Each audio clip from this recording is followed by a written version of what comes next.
Thank you, Tyler, for that. We got a hot mic. Thank you, Tyler, for that. It's always, well, isn't Tyler wonderful? It is a true blessing just to know. Don't give him thumbs down, Brandon. Don't keep his head down. Lift him up. It is so wonderful to know that when I'm unavailable to lead worship or I'm preaching, it's so great to know that Tyler is going to be here and he's going to do a fantastic job. So I didn't know that I was preaching this sermon until 7 days ago. That may not sound like a big deal to y'all, but that's a quarter of the time it spent on the last sermon. So when Johnny texted me and said, yeah, I'm going to be out, just be ready, I'm sure he assumed I was already working on something. And if he had known that I wasn't, he probably wouldn't have asked me because he knew that would have given me anxiety. But I like a challenge. So I went home and I flipped through the Bible and I just started flipping through every book and every verse that I thought I could grab something out of, hoping that something would just jump out at me. And after 2 hours of that, I got nothing. And so I closed my Bible. I was sitting at my dining room table and I said, God, whatever it says, whatever I'm supposed to get up behind the pulpit and say, just let me know what it is. I want to do whatever you want. Your will be done. And God said, preach on that. And I was like, preach on what? You're going to have to be more specific. He's like, preach on my will. You said my will be done. I want you to do that. So here we are. Today I'm going to preach a sermon that I thought was cleverly titled God's Will Hunting, because it's the Good Will Hunting logo, but it's not. I'm a movie guy. Anyway, it's lame. And my wife told me it was going to be lame, but like most times, I didn't listen. But today we're talking about God's will and how we find God's will. There was a guy who used to play football named Reggie White. Who knows who Reggie White is? Yeah. Matt, you don't know who Reggie White is. Reggie White was a football player who was probably one of the best defensive football players through the late 80s and all through the 90s. He just was a dominant force on the field. And after graduating from the University of Tennessee, breaking all of their records, he went to go play for the now defunct USFL. And then after they collapsed, he went to go play for the Philadelphia Eagles. After playing for the Eagles for 8 seasons, he went into free agency, which just means he was looking for a team. He was looking for somewhere where he could win a championship. And that's what he said. I want to win a Super Bowl. So several teams looked at him. They brought him in, and one such team was the Green Bay Packers. Green Bay brought him in, they toured the facilities, they talked to him about what they thought he could bring to the table, what they could bring to the table for him. They took him to his favorite restaurant, which I think was Red Lobster, and it was an overall good experience from what I understand. When Reggie got home that night, it was pretty well known that he was a very religious gentleman. Makes him sound dapper. A very religious man. And when he got home, there was a voicemail on his messaging machine. He hit the button, and on the other end was Mike Holmgren, who was the coach for the Green Bay Packers. He said, Reggie, this is God. I want you to go play for the Green Bay Packers. I found that story a lot funnier than y'all did. And apparently Reggie found that just as funny because he did wind up signing with the Green Bay Packers for $15 million, and he did win his Super Bowl. But wouldn't it be great if God just called us to tell us what he wanted of us? Amen. Thank you, Paula. Wouldn't it be great if I could just wake up in the morning, I turn over, there's a text message that says, John, do this, this, this, and this. God. That would be amazing, but sometimes it feels more like that scene in The Notebook, which I know isn't the manliest thing I've ever said, but there's a scene where they're standing outside the house and he's screaming at her, what do you want? What do you want? And she's just being super difficult. And sometimes that's how I feel when I'm trying to find God's will by myself. So today, we're going to kind of go over the way I've figured out and biblically what we can do to figure out what that will is. Because God has a will for all of our lives. If you're in this room, God has a will for you. God has a purpose for you. But he doesn't just hand it to you. Again, that'd be lovely, but that's just not the way it is. And it can be difficult. It can be stressful sometimes to try to figure that will out, but it's definitely a worthwhile venture. Matthew 5:6 says, "Happy are those whose greatest desire is to do what God requires." That's a verse you hear a lot in Celebrate Recovery. That's one of the tenets there. And there was a gentleman who used to come to Celebrate Recovery who, I don't know what his hurt, habit, or hiccup was. I think it was complaining, because he managed to complain quite a bit. But he went to Sippy one time and said, we go over the Beatitudes every week, but we don't ever explain them. We don't ever get in depth with them. And Sippy said, yeah, neither did Jesus. The verse says, can you put that verse back up, Matt? "Blessed are those who hunger and thirst for righteousness, for they shall be comforted." In the ESV, that's "happy are those whose greatest desire is to do what God requires." It's a math problem. Do what God requires, for y'all, it's do what God requires equals happiness. It's straightforward. So that's what we're trying to achieve. We're trying to achieve God's will, because in the end, that's going to make our lives so much easier than trying to run away from it or try to do something that we want. That's why it's your will be done. It's not my will be done. And I'll consult you later.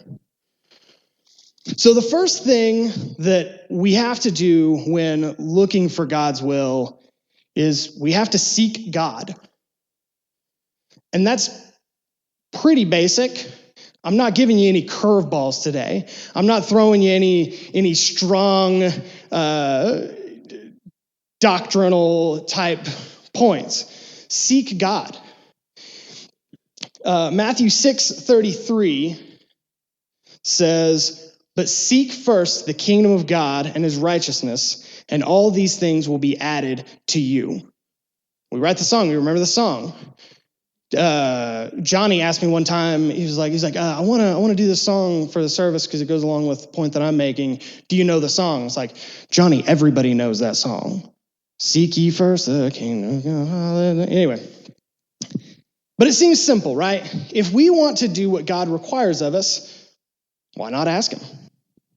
If we want to do what God requires of us, I'd almost venture to say asking him isn't optional.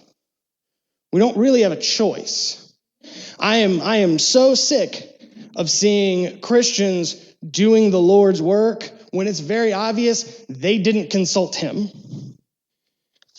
If I went home and I opened the door and I said, "Hillary, don't worry about dinner, I got us covered." And I walked into the kitchen and I slammed down a bag filled to the brim with Allsup's burritos. Amen, right? That wouldn't fly in my house. It might work for me, but it definitely would not work for my wife. And not just because she prefers chimichangas, but because when I say I've taken care of dinner, she's not expecting 10 gut busters. And if I had bothered to ask, I probably would have known that too. So what's keeping us from seeking God? Because it seems like a really simple idea. It seems like a simple concept, but it's also really hard. And I've tried to figure out why, and I really think the reason why is because we're afraid. We're afraid to ask God because we might not want to know the answer. That answer may take us into a place of discomfort. That answer may take us into a place that's a little bit scary, into a place we originally thought God didn't want us to be. But God's the one giving the answer, and he has the answer key, He knows all of the answers. So at the end of the day, we're going to have to get used to a little bit of discomfort. But what you'll find when we're doing God's will is peace. And peace is well worth it. The more we communicate, the more good out of that we will see. I need to take a drink. I'm getting cotton mouth already. I haven't used a handheld mic to preach. I drink much? I feel like a stand-up comedian. Like, what's the deal with communion wafers? So it's Christmas time, if you haven't noticed. And for some people, no Christmas would be complete without the Christmas classic movie, not Die Hard, It's a Wonderful Life. Who in here just loves It's a Wonderful Life? Who in here, that's their favorite Christmas movie? That movie is a Christmas classic. You cannot get through the season without watching that movie, right? But what if I told you that that wasn't always the case? What if I told you that It's a Wonderful Life barely made back the money that it cost to make? What if I told you that that movie was so poorly received that Jimmy Stewart and Frank Capra, the director, chose to never work together again after making that film? And you're sitting here wondering, but John, it's a Christmas classic. That movie is Christmas for some of us. How can that be? I'm so glad you asked. You see, the movie was so poorly received and made so little money that in 1974, when it came time for the studios to re-up the copyright to rights to the film, they just chose not to. It was just too much effort to try to do that. So it fell into public domain, which meant that TV stations could play it as many times as they want, whenever they wanted, for free. And if you've ever worked in any type of entertainment, free is king. So they chose to start playing it. TV stations, every TV station was playing it. 3-4 times a day, all Christmas, from 1974 all the way up to 2020. And what happens when you see a movie that is on TV 6 times a day and you see it every single week, every single day during Christmas time? They convinced us that it was a classic. They brainwashed us into believing that this was an amazing film.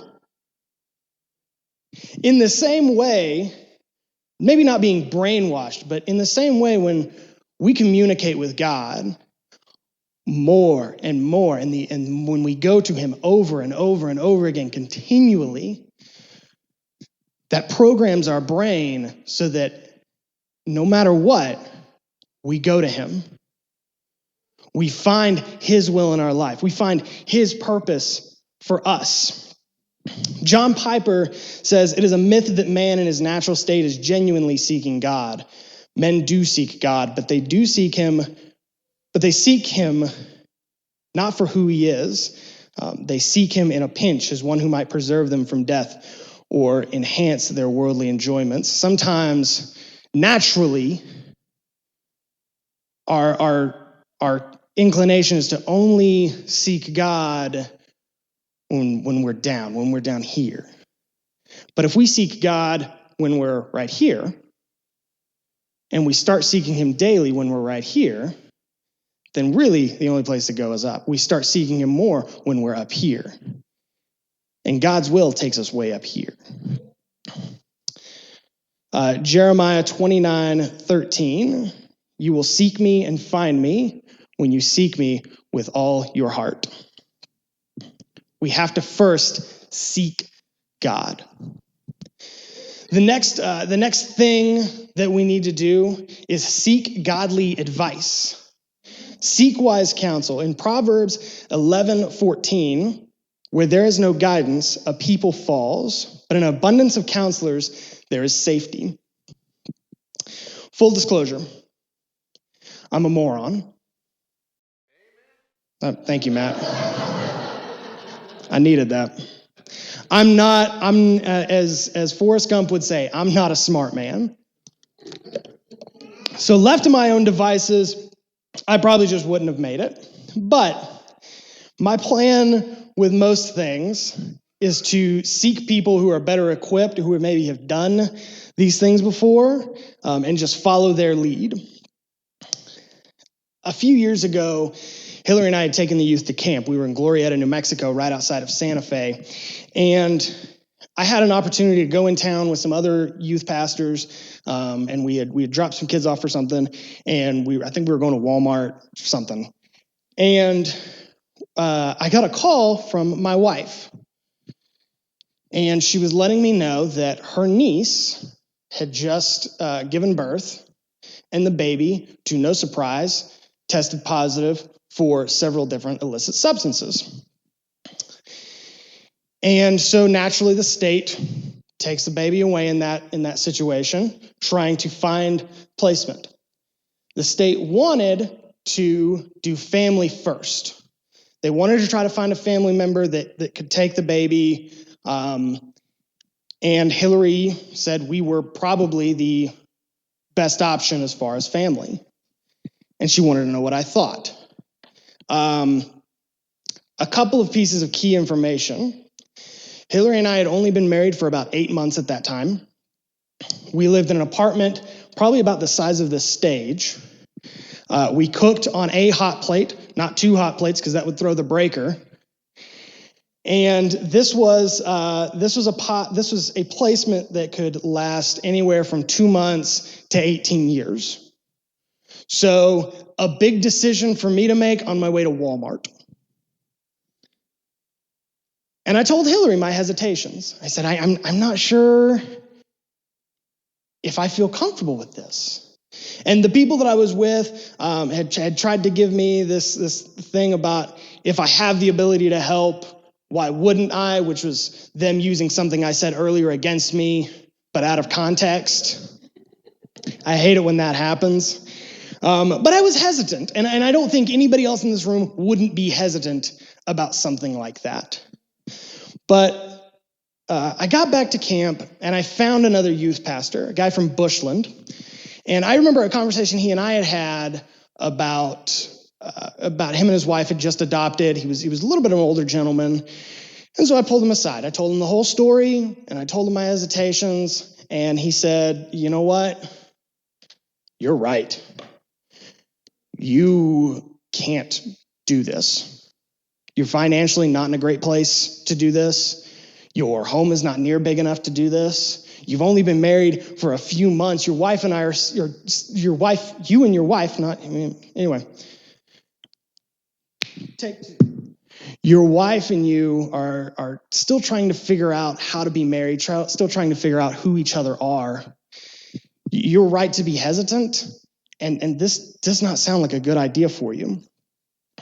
In that moment, I knew that I needed to go to somebody who was wiser than me. I needed to seek wise counsel, and not somebody that wanted to reassure me of what I wanted to hear, but wanted to be very real about the situation, wanted to be really very real about what he said to me. Surrounding yourself with wise counsel will keep you out of a lot of trouble. It's helped me in my marriage. It's helped me with parenthood. It's helped me in ministry. I cannot stress enough how important seeking wise counsel is. When King David went off the rails, which is kind of a nice way of saying what happened to him, but when King David went off the rails and was sleeping with other men's wives and then murdering the men and so on and so forth, God sent Nathan. And Nathan tells David this story. And let's just go to the passage. It is 2 Samuel. Matt will not have it. 2 Samuel 12, verse 1. And the Lord sent Nathan to David. He came to him and said to him, there were 2 men in a certain city, the one rich and the other poor. The rich man had very many flocks and herds, but the poor man had nothing but one little ewe lamb, which he had bought. And he brought it up, and it grew up with him and his children. It used to eat of his morsel and drink from his cup and lie in his arms, and it was like a daughter to him. Now there came a traveler to the rich man, and he was unwilling to take one of his own, flock or herd, to prepare for the guest who had come to him. But he took the poor man's lamb and prepared it for the man who had come to him. Then David's anger was greatly kindled against the man, and said to Nathan, "As the Lord lives, this man who has done this deserves to die, and he shall restore the lamb fourfold, because he did this thing, and because he had no pity." And Nathan said to David, "You're the man." No, you are the man. Never mind. You're that man in the story. I'm sorry, that was kind of a semantics joke. You're the man in this story. And he tells him this story, and David becomes angry and says, how can this man do this to his friend? And Nathan says, exactly. See, in that moment, David has his eyes open, and he realizes the weight of what he's done. God sent Nathan to David to give him counsel, to set him right. So when you're faced with a difficult situation, find help. It may come in the form of a pastor, a friend, a teacher, or just someone you can trust. It may come in the form of counselors. But we have to find someone, and we have to know that we can trust that person to tell us what we need to hear and not what we want to hear. Because as we've established, God's will is not about what we want to hear. And going along with trust, the last thing we need to make sure we do is trust God. Trust in Proverbs 3:5-6 says, "Trust in the Lord with all your heart and lean not on your own understandings. In all your ways acknowledge him, and he will make your paths straight." If your desire is to do God's will, it's going to take you to some difficult places. It's going to take you to some places you don't want to be. It's going to take you to some places that make you leery, that you may be leery of. But they're where God's taking you. And God, again, he's got the answer key. He knows all of this. He knows what's going on. Consider Jonah. We talked about Jonah a few weeks ago. But most of Jonah's issues boiled down to God, or to him not trusting God. And that's why he ran. That's why he complained. And when Jonah finally gave in and trusted God, God showed him the magnitude of his ability to change the hearts of the Ninevites. In Jonah, I didn't write it down in my notes, 3:6-9. If you'll turn in your Bibles there. Starting in verse 6, "The word reached the king of Nineveh, and he arose from his throne, removed his robe, covered himself with sackcloth, and sat in ashes.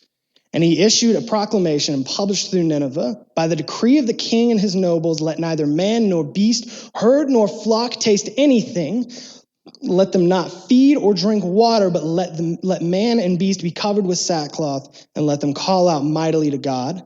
Let everyone turn from his evil way and from the violence that is in his hands. Who knows? God may turn or relent and turn from his fierce anger, so that we may not perish."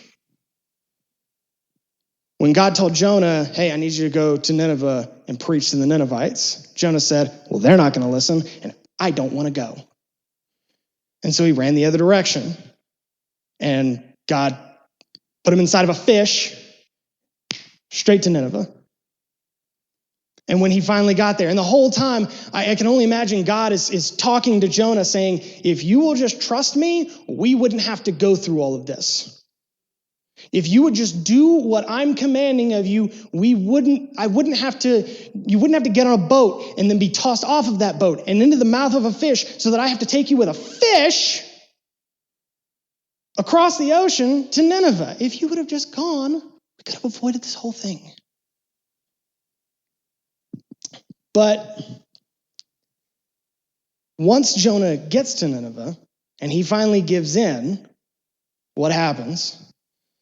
Everyone hears. It spreads like wildfire. And this isn't me getting up with a microphone or having a television set that I can get to everybody with, or even radio or even a megaphone. It's just him standing in front of thousands of people, and the word just burns through Nineveh. Gets to the king, and the king says, we've got to make changes. They weren't planning on making changes before Jonah showed up. And immediately the king says, we're all fasting. We're all covering ourselves with sackcloth. We are doing a 180 here, in hopes that God might not send a meteor to blow this whole place up. And then we find out later on that the real reason Jonah didn't want to go is because he didn't want the Ninevites to be saved. He knew that God was powerful enough to save them, which is the reason why he didn't want to go in the first place, because he hated the Ninevites. Again, we're talking about a place where God's telling us to do something that may make us uncomfortable, may be something we don't want to do. But I promise you, if God's the one that's telling you to do it, he's going to figure out a way to make it happen.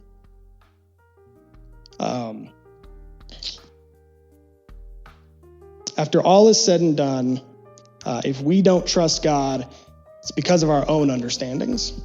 It's not because of his.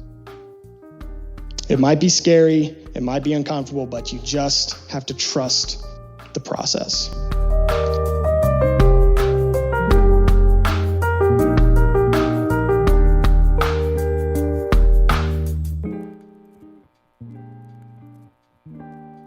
If you live in the Clovis, New Mexico area, we'd love to have you join us one Sunday at 10 a.m. We are located at 2201 North Main Street in Clovis. For more information about our church, visit highlandclovis.com, and to let us know a little bit more about you, choose the Connect tab and click on our online visitor card. You can also submit your prayer requests under the Connect tab. Lastly, follow us on Facebook at hbc.clovis to keep up to date with our announcements, events, and online services.